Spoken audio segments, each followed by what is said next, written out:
جو آج مجھے بلا کر اپنی طرف متوجہ کرنا چاہتا ہے، اپنی طرف میل کرنا چاہتا ہے۔ سیدنا صدیق اکبر پاک کو عثمان غنی سرکار نے دیکھا،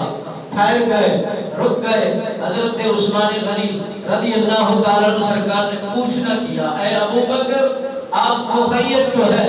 آج میں عثمان کو آپ نے اس انداز میں بلایا ہے، اس سے قبل کبھی بھی آپ نے مجھے نہیں بلایا، کبھی بھی آواز کو بلند نہیں کیا، اپنی طرف متوجہ نہیں کیا، آج بات کیا ہے، وجہ کیا ہے؟ حضرت عثمان غنی رضی اللہ تعالیٰ عنہ سرکار فرماتے ہیں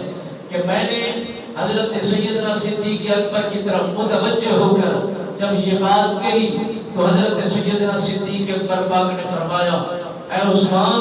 بڑے بڑے شہنشاہ، بڑے بڑے امیر، بڑے بڑے کبیر، بڑے بڑے بادشاہوں کی مجالس و محافل میں تیرا آنا جانا ہوا ہے،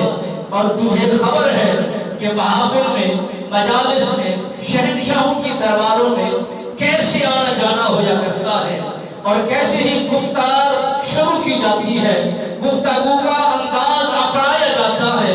اور بادشاہوں کی مجالس و محافل میں ابتدا گفتگو کی کیسے کی جاتی ہے۔ آج میں اپنے شہنشاہ، اپنے بادشاہ، اپنے سپہ سالار اور کائنات کے والی محمد عربی سرکار کی دربار گوہربار میں لے جانا چاہتا ہوں، اور اپنے مصطفیٰ کے حسن و جمال کو دکھانا چاہتا ہوں۔ جب وہ مسکراتے ہیں تو پھول جھڑتے ہیں، موتی گرتے ہیں، جب وہ گفتگو کر رہے ہوتے ہیں اور سکہ بند لوگ اس انداز میں متوجہ ہو جاتے ہیں، پرندے گزرنے والے اس بات کی عکاسی کر رہے ہوتے ہیں کہ یہ بیٹھنے والا انسان نہیں بلکہ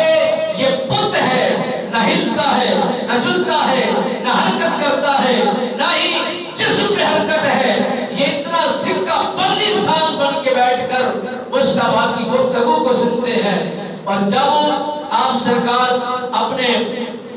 بہترین انداز میں خطاب فرماتے ہیں، بات فرماتے ہیں، نصیحتیں کرتے ہیں، تربیتیں فرماتے ہیں، لوگوں کو راغب کرتے ہیں، اسلام کی بسر بلندی کا پیغام عام کرتے ہیں، لوگ بڑے معطل طریقے کے ساتھ، بڑے بہترین انداز کے ساتھ جھولیاں بھر بھر کر اب بوتی لے جاتے ہیں، گھروں میں جا کر اپنے بچوں کو دین اسلام سے آراستہ کرتے ہیں، اور دین کا پیغام ان تک جا کر پہنچاتے ہیں کہ آج کے اس موضوع میں ہم نے اپنے مصطفیٰ کی